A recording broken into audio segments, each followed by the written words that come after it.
Hey everybody, I'm so happy you can join us today for the making of this Easter page.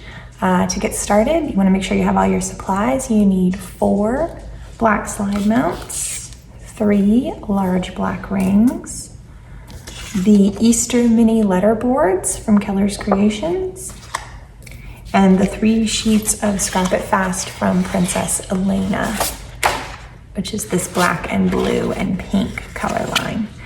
We've also included 2 little bunny cupcake picks and 2 sheets of white cardstock.